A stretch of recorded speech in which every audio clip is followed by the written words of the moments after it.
exclusively on ESPN Plus. UFC 313, Saturday. Reigning light heavyweight champion Alex Pereira defends his title against number one contender Magomed Ankalaev, and an explosive lightweight bout between Justin Gaethje and Rafael Pazzi. UFC 313, Saturday at 10 p.m. Eastern. Buy it on ESPNplus.com/PPV.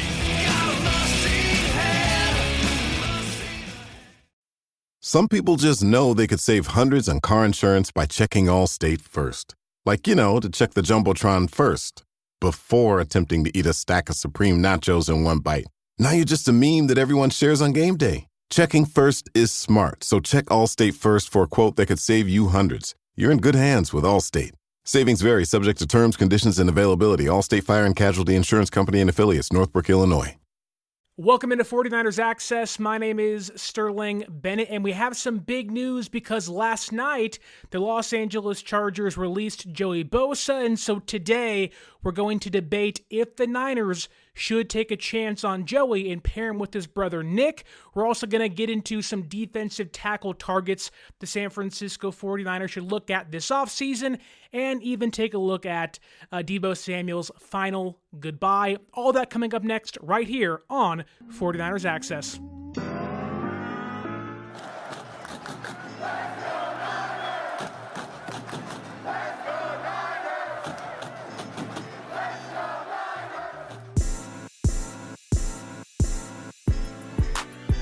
All right, folks, let's dive into today's news, and let's start it off with news from Adam Schefter, because there has been some back and forth as to what the 49ers are going to do with Javon Hargrave, and are they going to trade him? Are they going to release him? The trade was more of a last-ditch effort to see what you can get for him, but it has been confirmed today, which kind of corroborates what Jeremy Fowler said and what John Lynch hinted towards about a month, 2 months ago at this time, which is Javon Hargrave, defensive tackle, is going to be released with a post-June 1st designation. It is an end to a contract that is otherwise seen as a failure, simply because when you sign for 4 years, $84 million, you expect an instant impact player. You expect the defensive tackle to wreak havoc amongst the opposing defensive lines and quarterbacks. And while Hargrave had a Pro Bowl season in 2023, it really was not worth the price tag he was getting paid. Suffered a torn tricep this year early in the season, didn't play the rest of the year, although maybe at San Francisco made the playoffs. Maybe he would have come back, but that's all up in the air. That said, this move will save San Francisco $2.2 million in cap space this year. It also spreads his $15.3 million dead cap hit over the next 2 seasons, giving San Francisco a little more wiggle room on the open market this year and next year. And there really isn't much to take away from Hargrave's contract, simply because it is one of those deals that San Francisco clearly regrets. We've heard so much this offseason of them regretting all these big contracts they handed out. Hargrave is amongst those contracts, but the reason why I wanted to discuss and start things off with Javon Hargrave is because I think we need to talk about this team's defensive tackle room. Because when you look at who's on the roster currently, it is a scary, scary, scary place to be for the San Francisco 49ers, hence why many people mocking the 11th overall pick for them usually leans towards defense. I know Tim Kawakami, myself, also believes that this team is going to have to rebuild their defense. They're going to lose Hargrave. There's rumors they may cut Leonard Floyd and Yetur Gross-Matos. They may lose Dre Greenlaw. Hufanga is going to be gone. Charvarius Ward's also going to be gone. They need to find more starting caliber players. They also have to find multiple contributors for them on defense. And I think a place you have to start is that front seven, the defensive tackle room, the edge rushers. So let's dive into this defensive tackle room because it is a scary place to be. But first, don't forget to like, share, subscribe, give us that 5-star review on the audio podcasting platforms, and let's talk about the interior defensive line room in San Francisco. Because on paper, they suck. They really are not good whatsoever. As of today, that being March 6th, about 6 days, a week maybe from free agency, they have Malik Collins, Jordan Elliott, Kalia Davis, and last year's undrafted rookie Evan Anderson. While you certainly like the prospects of what Evan Anderson gives you, he was a rookie last year, although played relatively well. Probably this team's best run defender, albeit doesn't really say much. Jordan Elliott, who was supposed to be this team's best run defending defensive tackle last year, was utterly terrible. I would not be shocked to watch him get cut if this team doesn't value the contract he currently has, which his play didn't dictate a high contract, albeit he isn't getting paid that much. I can see them, if they want to pinch pennies here or there or shave off some cap, Elliott could go. They like Kalia Davis. There's certainly some prospects as to him still being able to find himself in the NFL, but the injuries have been a terrible, terrible thing for him. So you really can't count on Kalia Davis. Then there is Malik Collins, who was traded for last offseason before they cut Eric Armstead. I think it was a 7th-round pick to the Houston Texans, and Malik Collins can certainly give you something as a pass rusher, although none of these guys I have listed, Anderson, Davis, Elliott, Malik Collins, none of those guys should be top-tier, starting caliber defensive tackles. At worst, on a bad defensive line, Collins can be your number 2, but he cannot be a starter. I like him as a player. It's just this team needs defensive tackle help, and when you're cutting Javon Hargrave, for good reasons, mind you, with who's on this roster, this may be one of the worst, maybe the weakest, defensive tackle room in the NFL. And we know this. We know this because San Francisco's probably going to be targeting interior defensive line in the draft, in free agency. This is known as one of the deepest defensive tackle classes in a very long time, so it may be a good year to need defensive tackles, but we are seeing all over the NFL, teams are cutting defensive linemen. They viewed this as the exact same way. If they can get younger and cheaper, you are going to see a haul of defensive tackles get drafted this year, and rightfully so. So San Francisco is not alone in thinking that. However, I do think there may be some free agents that this team could target, and I want to dive into a couple of them today. 2 of them, actually 3 of them, you'll know pretty well, although I'll give my opinion on to if they should or try to sign this person when we get there. The first one, the highest price one of San Francisco, wants to maybe spend some money, albeit more wisely this year, which seems to be what they want to do, or at least open to doing this offseason. I have DJ Jones. I think DJ Jones is a fan favorite. I know when he was here, he was selling his barbecue sauce. We all said, I need some of that on my tri-tip, on my barbecue. DJ Jones has been a really great player for a long time with the Niners as their number 3 defensive tackle, and with the Broncos the last couple of years.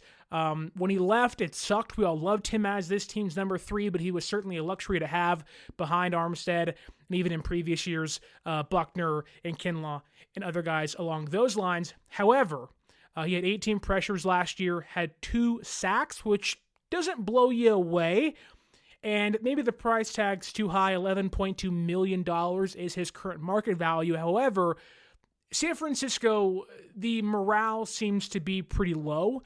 And I think maybe splurging on DJ Jones could raise that, bring him in. Oh, DJ's back. We love this. He's a great player still pretty young. When you talk about a high-paid defensive tackle, he's not going to cost you $82 million like Hargrave did. He'll probably cost you around $33 in total. Maybe give him some guarantees over 3 years. He also had a 64.6 run defense grade, which, if you watched this team last year, my God, do they have to get some run-stuffing, run-stopping defensive tackles? I think that, DJ wants to come back. When you look at when they rehired Robert Saleh, he tweeted out, like, oh my God, like there was certainly, it certainly caught his eye that Saleh was back in San Francisco. So I really wouldn't be shocked, albeit maybe again the price tag's too high, $11.2 million being the market value. I could see DJ Jones wanting to come back to San Francisco. not to say take a discount, but maybe instead of 11.2, it's 9.8. It's a flat 10, right? There's ways to make that work, and I think DJ, who's been pretty healthy, would actually be a good, not bargain, but a really good investment on the defensive line. You have Bosa, maybe two of them in the near future, but you have currently Nick. You have Malik Collins who you like, or you can also cut. I think you can save about $6 million. Maybe I'm wrong there. But I think DJ Jones should be this team's high-priced interior defensive tackle target, but I want to get to some cheaper, maybe depth pieces, albeit I have one starter who I really like that they could target this offseason. For some depth, obviously Kevin Givens is still there as a free agent, been here for a while, the last couple years. I know injuries have certainly pushed his career trajectory backwards a little bit, unfortunately, but for a depth guy, behind Malik Collins, he's kind of in that Jordan Elliott tier of player. When he is your fourth or fifth guy, you'll love it. But when he is your one or two, you're like, oh my God, what's wrong with this defense? So Givens would certainly have to be a depth piece, have to be your fourth or fifth guy, would not be your number one target. However, I think he knows the system. I think it fit back in pretty well. Didn't play well last year. And I think, probably wants to come back, build his case back up, build his value back up. And I really wouldn't be shocked to watch him be a Niner in 2025. And of course, the third guy on my list, although is probably my least favorite to bring back, that is Javon Kinlaw, who currently has a $7 million market value. I have talked a lot about Javon Kinlaw and his history here in San Francisco. Had some beef with the media is how I'll put that. I don't know. Javon has gotten healthier. He has progressed in his career as a player. I think had probably his best year of his entire career last year with the Jets. I can see Saleh maybe having some intrigue there. San Francisco certainly loves to bring back guys they're familiar with. Shanahan does it. Saleh pretty much have the entire Niners defense out there with the Jets, so I wouldn't rule it out. Although I wouldn't love it, it wouldn't be the worst move possible, although I am pretty staunch on saying no. Obviously, I'd rather have Kinlaw than Givens. Kinlaw last year had 30 pressures, 5 sacks. However, that run defense grade is a disaster, and it has been every year he's played in the NFL. That's my big concern with him. When you face these, vaunted offensive lines, the Lions, you face the Chiefs, you face what seems like the Bears in recent years, or going to be this year, you face teams like the Eagles. Javon Kinlaw gets played off of the field, and you cannot have that in big games. Now, maybe he's gotten healthier, maybe he's gotten stronger, maybe he has improved his game enough. I just worry about Javon. I really wouldn't want to give him $8 to $7 million a year and have him be this team's number 2 defensive tackle, knowing that there is a player in previous seasons on this exact same roster where you're like, my goodness. Which brings me to a player I think is cheaper, I think deserves to get paid pretty good money, but I think could be a bargain for San Francisco this offseason. His current market value is a $4.5 million hit per year, which, if you're counting, that's just over Kevin Givens' $4 million per year, and about half of what Kinlaw projects to get per year at $7 million. And that is Detroit Lions defensive tackle Levi Onwuzurike. And I'll tell you this now. When you look at what he did with the Detroit Lions the last couple of years, former second-round pick in 2021, the Lions, although had big money, they may be in on Myles Garrett. They have some money to spend, but probably not going to be able to afford to bring back Onwuzurike. And his talent is off the charts. He's a good pass rusher. He's a good run stuffer. 47 pressures last year. He had 3 sacks, which isn't crazy amount, but DJ Jones had 2, whereas Onwuzurike had 3. And Onwuzurike, who is going to get roughly $7 million less per year according to Spotrac than DJ Jones, had 47 pressures compared to DJ Jones's 18, and the run defense grades are very similar. In fact, if you want to go into minute percentages, Onwuzurike had a 66.5 run defense grade, where DJ Jones had a 64.6. So Every cup of Nespresso coffee is an invitation to transform your morning routine into a ritual you can treasure each and every day. Using the Virtuo Pup, a simple touch of the button freshly brews bold aromas and a rich, velvety crema layer for delicious cafe-quality coffee at home. Whether you enjoy your coffee hot or over ice, every sip, every morning is unforgettable. Nothing tastes like Nespresso coffee. Visit Nespresso.com or our app to explore our full range of easy-to-use machines and coffees not found anywhere else. When you talk about maybe San Francisco wanting to get cheaper, wanting to get younger, maybe get more bang for their buck, you can certainly go DJ Jones. He's going to cost you double-digit figures, whereas in Wunzurike, if you believe the salary cap projections on Spotrac or PFF, he's going to be about half the price, if not one-third of the price, and gives you almost the exact same production, if not more, as a pass rusher. I get it. We all love DJ Jones. But if I can steal a Detroit Lions defensive tackle, get them into San Francisco, plug him in next to whoever I can get in the draft, whether it is Shamar Stewart or Walter Nolan or Nick Bosa, and maybe you sign Joey Bosa or you get somebody else, who knows. I think in Wunzurike on a 3-year deal, on a 4-year deal, I think it's going to be a cheaper option, and you will undoubtedly get more bang for your buck on this defense compared to maybe signing Javon Kinlaw or paying up for a big defensive tackle this offseason. It's a deep draft. I think teams are going to be unwilling to commit a nice chunk of change to a lot of DTs, which sometimes that means you can kind of get a steal in the draft or in free agency, I think in Wunzurike can be that for this defense. Again, last year, 47 pressures, 3 sacks, a 66.5 run defense grade as a former second-round pick. He's been healthy. Like, there really is no drawbacks to Wunzurike being a San Francisco 49er in 2025 compared to Kinlaw, who has the injury history given to is probably your 4th or 5th defensive tackle if he makes the roster next year. And then DJ Jones, who's going to be uber expensive. I think Wunzurike is a best deal you can make if you want to sign a defensive tackle this offseason. But let's say you want to see Wunzurike play in San Francisco next year. Let's say they get him signed up and locked in the next week and a half or so once free agency starts. Well, then you have to go to SeatGeek.com and use our promo code 49ersaccess, 49 ERS ACCESS at SeatGeek.com and save yourself $20 off your first purchase. Go into the YouTube chat for 1 second here. I'm going to hold off on the Joey Bosa comments because we're going to get to him a little bit later on in the show. But Fluffy Ninja says, DJ, I'd like to get back. I think that's a very common opinion of Niner fans this year. They want DJ Jones back, and I can certainly see it happening in this free agency period. Fluffy Ninja says Kinlaw needs to be on an incentive-based salary. I can certainly see that happening, knowing the injury history that he has. Honestly, I would not be shocked to watch a team like the Rams pick up Kinlaw, although the run defense hasn't been great out there and he isn't going to help them. I just think he fits what they do on defense. They have Chris Shula out there. They have some money to spend once they get rid of Cooper Kupp. I can also see the Falcons going after Kinlaw and maybe even the Bears. So, again, you never know what can happen, but I really do not want Javon Kinlaw back, and DJ Jones may be too expensive, hence why Wunzurike makes a ton of sense from the Detroit Lions.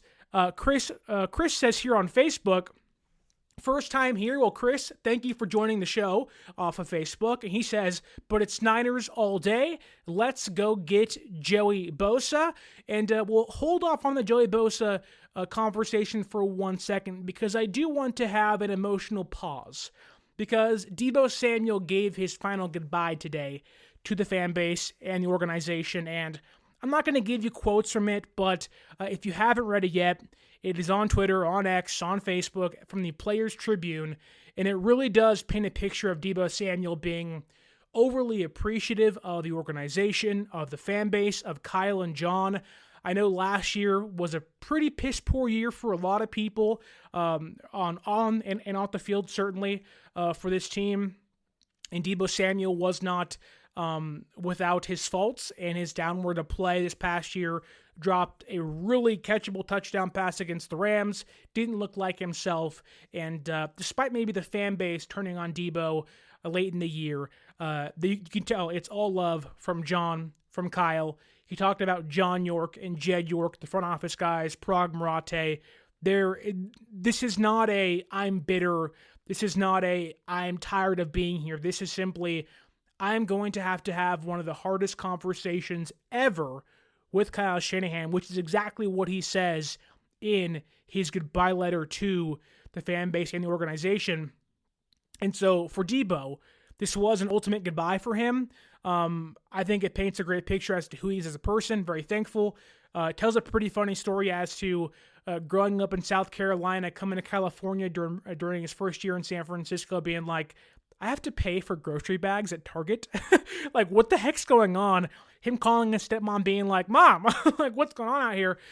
Which, funny enough, is a very big complaint I have about going to Target with my wife. So we bring our own bags to hopefully save some money. Those 10 cents will get you, folks. Better watch out there. And it certainly got Deebo Samuel in his first year with the 49ers. But it's emotional. It sucks to watch great players for this team leave without winning. He talked about, losing 2 Super Bowls and how last year, I guess 2 years ago now, felt like that was the year to win one for Trent Williams, who he calls one of his best friends. And it kind of paints a picture as to, like, you didn't hear things like this from Frank Gore, Patrick Willis, Navarro Bowman, Justin Smith, Vernon Davis, and you're kind of getting the public story from Deebo saying, like, 2 years ago felt like it was all happening for us, and it didn't get done. And this team still holds it over their head, hence why they want to push the boundaries. They want to put their foot down further this offseason, cut off some salary, and try to get back there. I think there's a big misconception with what the organization is doing this offseason. What they're doing by trading away Deebo Samuel, maybe trading Brandon Ayuk, cutting Kyle Juszczyk maybe, letting Hargrave walk in free agency via the post-June 1st cut, they're trying to get back to where they were 2 years ago. They aren't, in a way, trying to take a year off. They want to recalibrate and be competitive this year, albeit maybe harder to do so. But they want to get back to where Deebo is talking about. They want to get back to contending for Super Bowls, and they view this year as a year to make some hard decisions. But hopefully it can turn the tide back into being a more competitive team in the future, which I think when you look at what other teams are doing, it's really easy to tell what San Francisco's motto, what they should be doing this year, because I think that you look at what the Bears are doing. They go and hire Ben Johnson, right? Ben Johnson, formerly of the Detroit Lions, their offensive coordinator. When he was there, they created one of the best offensive lines in football, had it not been for the Philadelphia Eagles. They go and draft Penei Sewell. They re-sign Taylor Decker. They have Frank Ragnow. They bring in and they make sure they have 6 guys up front they can beef up and push you around with. And you watch what Ben Johnson is doing now with the Bears. I think, and I'm hoping, San Francisco is viewing this as, okay, look, we just watched a couple years ago what KC did when they lost to Tampa Bay. They got Joe Thuney, they drafted Creed Humphrey, they drafted Trey Smith, who got paid already this year by Kansas City. Pretty big money. You watched what Philadelphia did when they created this incredible offensive line. They had Dickerson, Kelsey, Mailata, Lane Johnson.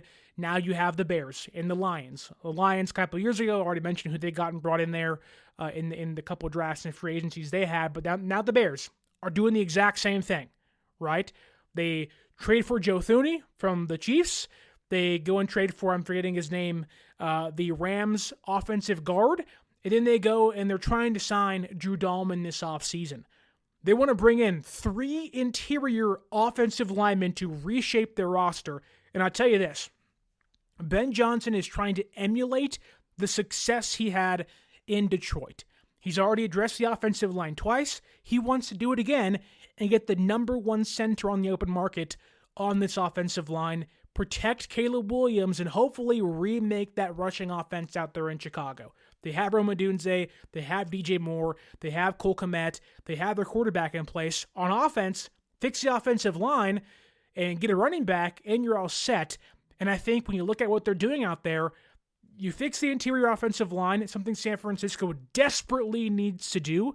You have Pooney, but Brendel was terrible last year. I get you like Ben Bartch, but you can find improvements along the way, whether it's a vet or in the draft. But I tell you now, everything is lining up for the Bears to have, Joe Thuney, the Rams offensive guard, then Drew Dalman in free agency. Then they're going to draft, Ashton Genty from Boise State in the first round.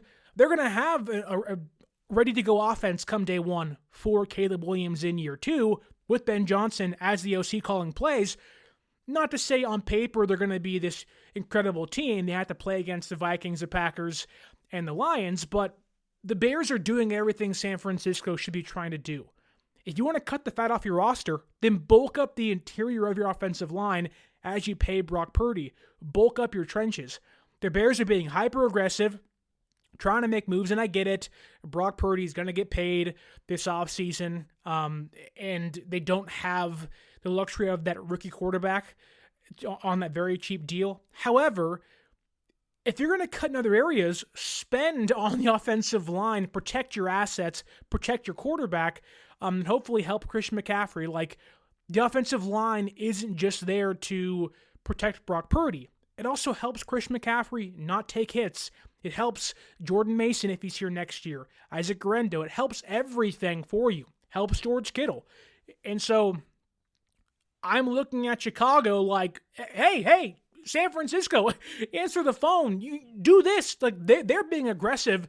They're going out there spending money, trading assets for players. And if you look at what the market is for Drew Dalman, we're talking about $14 to $18 million per year. I don't think San Francisco is going to pay that when they unfortunately are paying a rather nice chunk of change to Jake Brendel. And so it doesn't look like San Francisco's upgrading center, at least in a Drew Dalman kind of way. It seems like Ben Bartch will be this team's left guard next year as of a pre-free agency and pre-draft opinion. And so, I am, not to say concerned, but, hey, show me some urgency here, John. Show me some urgency here, Kyle and Jed and Parag. You don't have to get the top of the line guys, but give me an upgrade somewhere to help this offense get better in 2025, which kind of turns the tide and brings us to defense, because we've already addressed defense a lot in the last couple days, and we already kind of talked about Trey Hendrickson of the Cincinnati Bengals, and we talked about, how that move makes sense for them and what they can do, and if there's one player to pay up for, if there's one player that maybe you're willing to kind of step in the bucket for and say, hey, we don't want to spend big money, but on this guy we will, it is Trey Hendrickson. The Bengals this morning gave him permission to seek a trade after failing to come to an extension agreement together.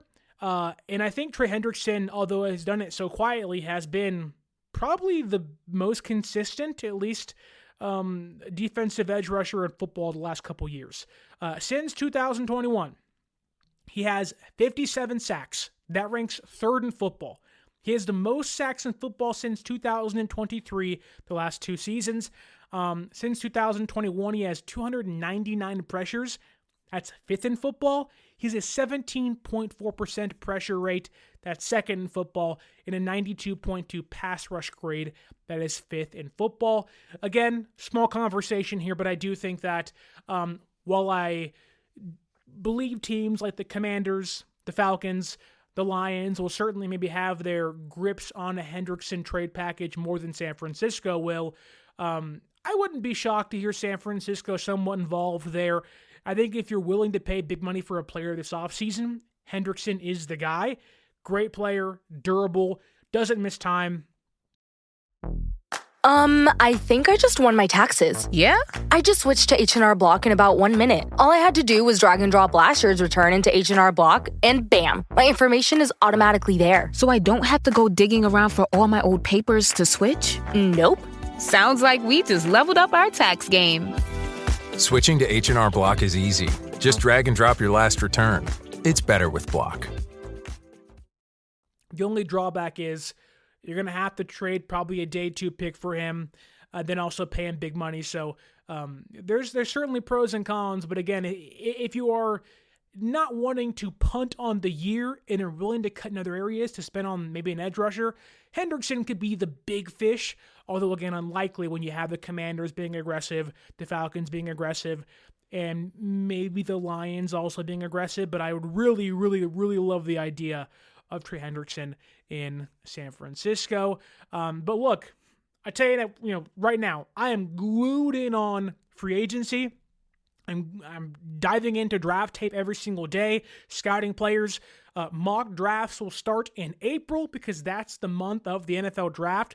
We'll start that then. However, I have been slamming some goat fuel every single day, trying to stay up to date, trying to stay awake late at night, 1 a.m., 2 a.m. My wife's asleep. My dog's asleep. I'm sitting there chugging some goat fuel because I have to get through that draft tape. And I want to let you know, it may be my favorite energy drink on the market. In the morning, when I have to have some coffee, I say forget it, give me some goat fuel. And I want to tell you the same thing. Click that link down below to get yourself a can of goat fuel, get 10% off your purchase, and feel like the greatest of all time, like our boy Jerry Rice, the founder and creator of goat fuel himself. Goat fuel is great. It's awesome. You can save yourself 10% off your purchase with my link down below. But it's on the thumbnail. It's why you're here. Let's talk about the man of the hour, that being Joey Bosa. Late last night at about 8:30, 9 o'clock, the Los Angeles Chargers made some waves, and they released edge rusher, the last active San Diego Charger, Joey Bosa. And the minute that news came out, I think every Niner fan's ears perked up, our eyebrows raised, and we all said, interesting. And if you've been watching the show, listening to the show, you will know this. I have been on the Joey Bosa to the San Francisco 49ers train for the last month or so. I've been talking it up. I've been hyping it up.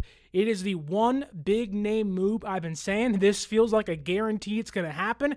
I know for a fact that San Francisco has been waiting for this day to come. They knew Joey Bosa was probably going to be a free agent. They knew that they were probably going to have the chance to sign him. And so when the news happened last night, I think everybody flooded Twitter and social media saying, Niners, Niners, Niners, Niners. And in fact, I think they're true. I think they are true. And I want to get to some of your comments here first because Bobo says, I hope we get Joey, but I'm pretty sure he's going to Miami. Now, let's talk about that for a hot second because Joey and Nick live in Florida. Miami makes some sense. However, I don't know what the incentive is besides playing at home means for Joey Bosa. Maybe it means a lot. I'm not sure. However, I think the incentive of playing with your brother in the exact same state which you could already play in, just about 400 miles up north, probably has a little more incentive than going to Miami, Bobo. Joseph Ehrenberg says here on the YouTube chat, I really hope we don't get Joey Bosa. No old and injury-prone players. I'll dive into the injury history in a hot second, Joseph. Chris says, let's go get Joey Bosa. Joseph again says, fans who want Joey Bosa don't know who Joey Bosa is as a player. And Keys says on the YouTube chat, Bosa brothers, if healthy, playing together, would be one of the best edge rushing duos in football. Man, oh man, oh man. The prospects are high. Rob D says, Joey ain't Nick, and I'll tell you this, Rob, he doesn't have to be. So let's dive into Joey Bosa potentially signing with the San Francisco 49ers. And let's talk about this from a market aspect. The Niners have had interest in getting Joey Bosa, acquiring Joey Bosa for the last couple years. Last year, the Chargers, very similar situation. They were cap-strung, a new regime, wanted to free up space. They cut Mike Williams, amongst other players. Austin Eckler in that group as well. Two varying results, I might add. But Joey Bosa was almost cut last year by the Chargers, and who was the one team that was like, oh, if Joey gets cut, we are going to have some interest. That was the San Francisco 49ers. But it didn't just stop there. The 49ers did not wait for Joey to become a free agent. In fact, they called the Chargers and inquired about a trade. The Niners have been wanting to acquire Joey Bosa via trade before.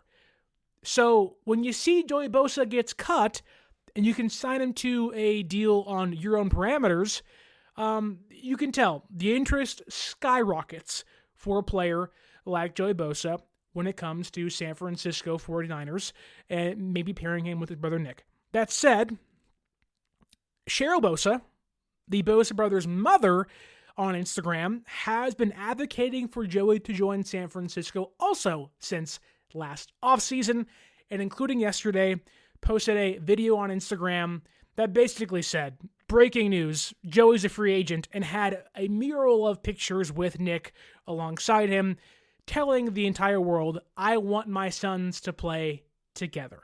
If you go back to last year, Joey talked about wanting to retire as a Charger, but things change. He also said it'd be, and I quote here, it'd be cool at some point to play with Nick Bosa. So all that running down for you. There is previous interest, current interest, familiar interest, He wants to be a Niner. He's been open to being a 49er. Now, I think you're going to hear teams like the Bengals. You're going to hear teams like the Falcons. Maybe, as Bobo said, the Dolphins. You're going to hear teams be interested in him. But I think when you talk about top of your list kind of things, I think playing with your brother, maybe in the twilight of your career, means much more than getting a bag in Jacksonville or Miami or Detroit. It's not often you see brothers play together. They've been talking about this for years. And so I would be shocked if Joey Bosa, whether it is on March 12th, the first day of free agency, or whether it is the day before training camp, is not a San Francisco 49er. I'm expecting it.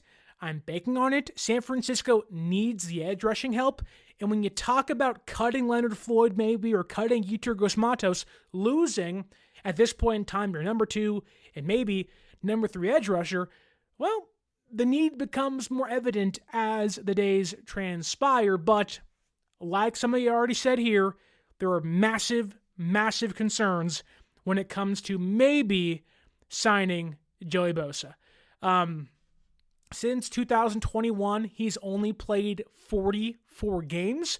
2 of those seasons had less than 10 games, and he's played an average of 11 games per season since 2021. He also has only played over 600 snaps once in that same time frame. So again, very serious injury concerns, a lot of durability problems with Joey Bosa. The last 3 seasons, he's failed to play 550 snaps or more, and he's had 7 different injuries ranging from a quad, ranging from a hand to foot. There's been a lot of problems with Joey Bosa's health, hence why many of you out there are like, no. And I'll tell you this, I was one of those people last offseason saying, no way.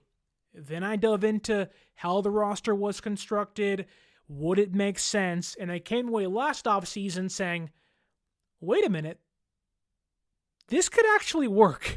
Not just for the vibes and the morale and the Bosa bros, both shrugging on after sacks. This is a roster move that actually could be feasible, could be viable, and I think this team should make, although we can dive into his contract, what I think it should be in the next minute or so, because I think if you are having the idea of signing Joey Bosa, this is almost the exact same thing I said last year. You cannot cut Leonard Floyd. Now, maybe you redo his deal, maybe you restructure it, or you add some void years to lower his cap hit. I think if you're going to acquire a player like Joey Bosa that has had a lengthy injury history, having a player like Leonard Floyd behind him, who has not missed a game since 2017, comes in handy. Like, if you're going to have Mr.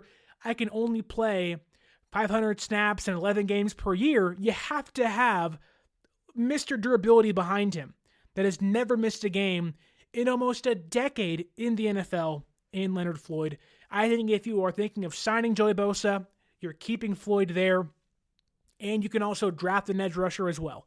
I think Floyd can be a really good number 3 edge rusher on this team.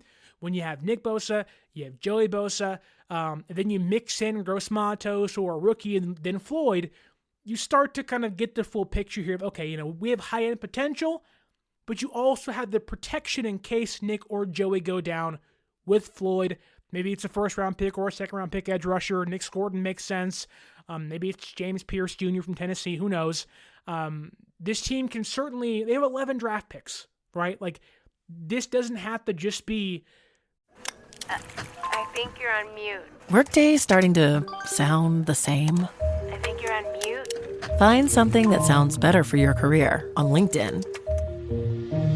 With LinkedIn Job Collections, you can browse curated collections by relevant industries and benefits, like flex PTO or hybrid workplaces, so you can find the right job for you.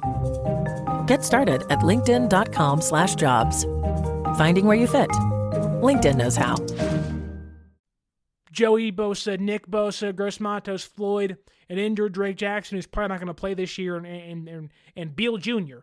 That's not going to be the finished group. I think they're going to add some players involved in the edge rushing room. They're going to draft a few guys or so. So I think they can get higher end potential by signing Joey, but also insulate themselves, give themselves some depth, and having Floyd goes a long way into the idea of signing Joey Bosa.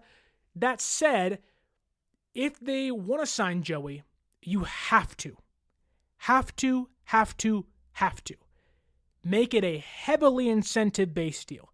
There's no way I am guaranteeing Joey Bosa $10 million. There's no way. And I think Joey knows this. I think him coming to San Francisco would be admitting that, okay, I'm open to taking less money on the open market to make this thing happen. And I think he wants to make it happen.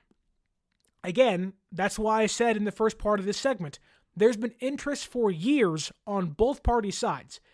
They've wanted to get this thing done for a while, and now they have the perfect opportunity to do so this offseason.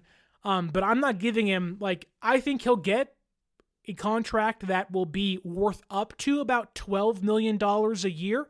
I think that makes sense. However, maybe you get into 14-15 territory, but that's like Pro Bowl, that's all pro, that's double-digit sacks, that's playoff games, there's in-game bonuses. You can really ham things up. Very similar to how San Francisco gave Richard Sherman that deal after he tore his Achilles. They're like, look, we love you, we want you here, you're a great player, but you have to prove you can stay healthy. It really worked for Sherman. I think it could work in the same vein for Joey Bosa. I don't think San Francisco is afraid to make a deal like that again. And I think for Nick's sake, for morale's sake, for a player's sake, you do get a lot from Joey if he's on the field. I think that Joey's probably going to cost you about $8 million a base, and then you go incentives from there. And I think there's a lot of reasons as to why you should sign him, because when he's on the field, Joey Bosa is one of the best edge rushers in football. And I'm not saying he's Myles Garrett or Max Crosby. He isn't the elite guy he once was. But I think that Joey Bosa, as Papa J says here, let's get Joey Bosa, in all caps and exclamation points, for 1 year. I think getting Joey Bosa is a smart move to make from a roster construction standpoint. You have the depth. You can add more during free agency, add more during the draft. And when he's healthy, get a really good player on top of that. Keep in mind, he's only going to be 30 this year. He's been around for a long time, and I get that. He's only going to be 30 this year. He's not like he's 35 or 36. He's not Bobby Wagner, who got paid today, mind you, by the Commanders. He's only currently 29 going into his age 30 season. I don't know if many people know this. Last year, and it may not be much anymore because of how everything has worked out with the Pro Bowl, but Joey Bosa was a Pro Bowler last year for the Chargers. Played 14 games, the most he's played since 2021, I think. He had 17 tackles, which isn't great, but he had 39 pressures. He had 6 sacks. He had a 64.8 pass rushing grade and a near 14% pass rush win rate. That was 21st in football last year amongst the edge rushers. That's pretty good. Getting a top 20 edge rusher in Joey Bosa when he plays.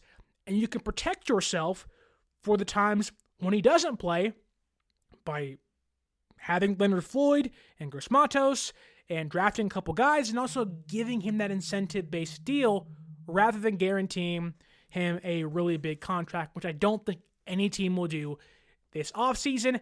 And if you don't buy that, the last 4 years, which includes a lot of injuries, Joey Bosa has 104 total tackles, 24.5 sacks, so about 6 sacks per year, 19 tackles, 11 forced fumbles, a 79.9 pass rushing grade. And here's the big thing, because as we talked about earlier with the defensive tackle room, you get Nwunzurike from the Lions, a really good run-defending defensive tackle that can help you as a pass rusher. Last year, San Francisco did not know how to stop the run to save their lives. It cost them games against the Cardinals, against the Rams, many times last year. Joey Bosa is one of the best run-defending edge rushers in football with a 70.1 run defense grade as an edge rusher since 2021, the last 4 years. I get it. There is drawbacks. There is concerns. There is reasons to say no. But when you have 2 elite, or at least 1 elite and 1 really good edge rusher on both sides, it changes the way you can play football if they work this thing correctly. And they maybe draft the first-round pick as an edge rusher. Who knows? Keep Floyd. Keep Gross Matos. There's a way San Francisco can raise the floor of the room by signing Bosa. Because look, when he's on the field, he's a great player. You just have to protect yourself from when he's not on the field, which inevitably is going to happen. But for a 1-year deal, maybe a 2-year deal, but a lot of incentives, there is almost no harm in taking a chance on Joey Bosa. Now, it has to be in those parameters. You're not giving him $35 million in a way, and I'm not doing that whatsoever. But on a 1 or 2 year deal, heavy incentives, it would be almost foolish for San Francisco to not try. I don't think Khalil Mack will come to San Francisco. They're going to have interest for sure, but he's going to get paid. He had like 17 sacks last year, whatever it was. He had a crazy year. He'll get paid big money, probably maybe by the Packers again, who knows, the Bears, who knows, the Commanders. Like, there are going to be teams willing to and having to fork over big money for Khalil Mack, whereas San Francisco can be a little cheaper and raise the ceiling of the edge rushing room by signing a player like Joey Bosa. Again, 6 sacks last year, 39 pressures, 17 tackles, a 64.8 pass rushing grade, and a 13.9 pass rush win rate, good for 21st in football. I get it. This is a move that maybe you scratch your head and say, really? They want to get younger. They want to get cheaper. I don't think Joey Bosa gets in the way of any of those plans. I don't think signing Joey Bosa hinders you from any of those plans whatsoever. I think Joey Bosa is almost, in a way, if they do things correctly, which remains to be seen, a luxury. You can get Joey, who wants to play in San Francisco with his brother. You have Joey Bosa, you have Nick Bosa, the Bosa Bros. You'll sell a ton of merchandise. You'll make that money back, and for an organization worried about cash flow, my God. The joint jerseys they'll make, the Bosa Bros merchandise they'll have, they will sell millions of dollars simply based on Joey Bosa being in San Francisco. And if he's healthy, he will help you on the field as well. And so I think this move makes sense. I have been hammering this point home for months, since last year, that this move is going to happen. It needs to happen. And I don't think it'll be this move you make and you're like in 2 years' time, like, we regret that. This is a move you make and say, okay, if it works out, awesome, thumbs up. The vibes are great. Celebrations are great after sacks. But if it doesn't work out, it shouldn't cost you too much. You're not going to tie yourself to Joey Bosa for 4 or 5 years. It's a 2-year deal. He's good against the run. He's a good pass rusher. He makes all the sense in the world to make this happen. And I would be shocked. In fact, I would even go as far as to 99.9% guaranteeing this move happens. And I don't usually do that, but I am so sure this is the move they are going to make. He has to be in a rotation, like how Chipto says. You almost protect yourself and him. Rotation. Nick Bosa, Joey Bosa, Leonard Floyd, a draft pick. There are ways to make this a phenomenal move to make and also help your team. I don't know about you, but this team is going through a transition. We don't really know what 2025 looks like. You sign Joey Bosa, have a really good draft, all of a sudden, you start having conversations of, whoa, look at the offseason San Francisco had, and then you start to get, maybe it's the NFC West Championship, and again, it's a far ways away, but I think getting Joey Bosa in San Francisco is the right move to make, makes the most sense to make. You can protect yourself, you can protect him. I think, again, this move is almost guaranteed to happen this off season. But tell me down below, do you want the San Francisco 49ers to sign and acquire Joey Bosa this offseason? Tell me in the comments down below. I want to thank Papa J, Kawachipto, Rob D, Chris Van Treese, his first time on the show today. Thank you so much. Joseph Ehrenberg, Mick Mallow, Keys, Fluffy Ninja, Tommy Huxley, and Bobo. All of you are great. Thank you for chiming in, commenting, watching, and listening. Don't forget to follow us on social media at 49ers_access is the X or Twitter. 49ers.access is the Instagram. Use our promo code 49ersaccess, 49 ERSACCESS at SeatGeek.com and get yourself some goat fuel and save yourself 10% off your purchase. Again, do you want Joey Bosa? Do you not want Joey Bosa? Sound off in the comments below. Of the defensive tackles I listed, Kevin Givens, Javon Kinlaw, DJ Jones, Levi, and Munzurike, which one of those do you want to sign? Did I drag you over to my side and say, hey, let's get in Munzurike? I'm all in on that. Tell me down below what you think. Did you listen to, did you read Deebo Samuel's final goodbye? How'd you feel? Share your favorite Deebo Samuel moment down below in the comments as well. And as always, my name is Sterling Bennett. As Papa J says here, GOAT Fuel! And until next time, give us that 5-star review, like, share, and subscribe. And as always, stay faithful.